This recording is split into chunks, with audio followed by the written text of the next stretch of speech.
Okay guys, today I'm going to tell you about some of the cities and some of the places you can live in Thailand and why it's so nice and why you should move here and why you love to live here. First of all, I'm going to start off with Chiang Mai. Now Chiang Mai has attracted expats for decades. It's one of the first places that expats decided to live and move out to, and unlike its counterpart Bangkok, is extremely cheap, cost of living and things like that. Niman is the neighbourhood area for most expats. It's very vibrant, coffee shops, expat times all stuff, great shopping and restaurant options, and co-working spaces to cope for the massive population of digital professionals, the people who work online and who live that nomad lifestyle, which Chiang Mai does seem to attract that kind of people as well. There's juice shops, everything opened up at the moment, and it's really a place for people who like to chill, who like to work from their computer, who enjoy city life without it being too heavy like Bangkok. It's rather spread out, but it's okay. It does, and you do need some energy to make friends, but you'll find that once you're a local resident, there'll be lots of people around you, especially in that area, where you can find great friends. There's also loads of great things to do just outside the city, day trips out to so on, different things. So Chiang Mai, great place to live, great place if you're an expat, great place if you're a digital nomad. Okay, the next place I'm going to talk about is Hoi Hin, 3 hours down the coast from Bangkok. You can do it in 2.5 on a decent day. It's the capital residence holiday playground. It's even the King of Thailand's summer palace is located there, which is a beautiful place to visit as well. Lively markets, excellent dining, great bars, very busy at the weekends, Thai and expat. For younger expat, low costs and high standards, that's how I say Hoi Hin. Housing is cheap, accommodation is cheap, you can get some lovely pre-built houses and loads of new places being built all the time. I say, it's sleepy during the week, I'd say, which is nice, but becoming far livelier at the weekends. You have a beautiful beach, loads of hotels, hotel bars, clubs and things you can go to, and some really upmarket bars as well. So Hoi Hin, great place to go, great place to live, great place to go for the weekend. Number 3 is Koh Tao. Now Koh Tao is an island. It's probably the most laid-back island of all of them. I always say for the expat, it's long-term expat community has developed itself there. Scuba diving is the main majority of the island's expat population is employed. There's an opportunity to work in the hospitality sector, in like hotels, things like that. There is work there. It seems like it's like a little self-sustained society. It's very small. The expat community is large. Housing is a little bit more expensive.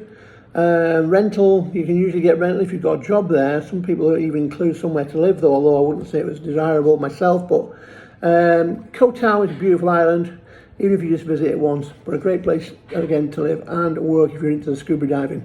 Weary Bangkok transplants are increasingly making a break to the countryside and the outskirts, and for many landing in the western province of Kanchanaburi, for rock bottom deals and accommodation and really easy place to live. And it's a lot slower pace than Thai life in Bangkok. ESL teachers, a lot of people like that kind of thing, like the convenience being close to Bangkok, which is about 2 hours by bus.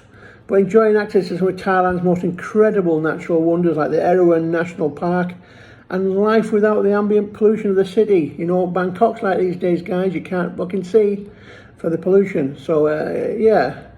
Lovely place, Kanchanaburi, been there many times. It's a real great place to settle down and live, idyllic lifestyle. Okay guys, I'm going to tell you about one you may not have heard of. This place is called Pai, and it's a mountain town north of Chiang Mai. It attracts a slower artistic way of life, people who are laid back, it has an early influence of Burmese and Chinese immigrants. It's very wellness orientated, and community-minded residents are largely involved in many aspects of the town's growth. A lot of volunteering work there and marginalising minority groups. There's a lot of expansion you could be involved in there, a lot of things you could bring to the place, a lot of things you could set up a new business and so on. So You know, it's worth looking into. It's near Chiang Mai, which is handy. It's a lovely little place called Pai. It's up in the mountains. Beautiful scenery, beautiful place to live. Okay, Chiang Rai, Chiang Mai's smaller counterpart, its little brother, if you will. You know, it's got some of the best nature and adventure options for city dwellers, from motorcycle trips to the countryside to waterfalls, rock climbing and more. You know, it does a little bit less touristy as well, so, you know, you may like living there. It's got this famous white temple, of course, which you've obviously seen in all the photos. But Chiang Rai, Chiang Mai's little brother, would you like to live there? Phuket, can't do a thing on anything without Phuket. Phuket's it's a beautiful island. It's got incredibly rich people, incredibly poor people, and a hell of a lot in between. Some of the houses there are 35 to 45, 55 million baht, 100 million baht, absolutely obscene. And nobody's living in them, they're just holiday homes. But Phuket's got Phuket Town also, which is vibrant and nice and lots of bars and things. And as you go around the island, I found there's lots of different restaurants, Mediterranean, Italian, Indian, Thai, every kind of food from all around the world. They've got an excellent infrastructure, they've got great shopping, they've got great supermarkets. It's a little bit like being at home, but it's warm with the sea. Phuket is great. I liked it there. We stayed, last time we stayed, we stayed in a hotel there.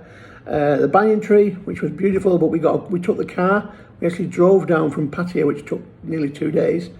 We stopped for the night in Chumphon, but it was well worth taking the car. We got to see the whole island, and I was very impressed, and I was very impressed by how clean it is. So Phuket is very clean, but it's also very expensive. Now Pattaya, you either love it or you hate it. I'm kind of in between. I love Pattaya because it's got great shopping, infrastructure, cinemas, food, some great expat people I know there, some good friends. So, you know, for me, it's neither here nor there. I couldn't live there. It's not my kind of thing. We live about 19 kilometres down the road in Bang Sarai, which is beautiful. But for me, the traffic, pollution, all the bullshit nightlife, all that kind of stuff, the noise, it's just too much for me. Maybe that's what you love. So if you like that, Patty is for you.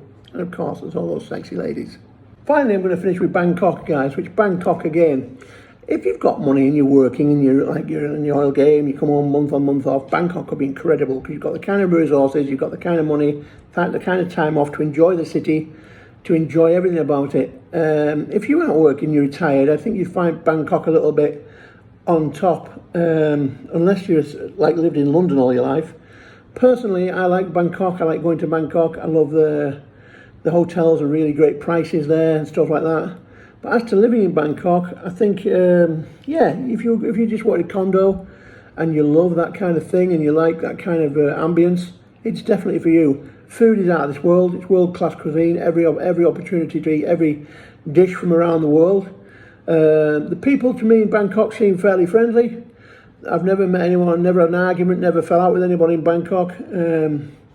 But we stayed in the touristy kind of areas and the shopping areas, so I guess we're not really going to. Great service in the restaurants, friendly people. So Bangkok, take it or leave it. It's not for me, but I love going there for a break.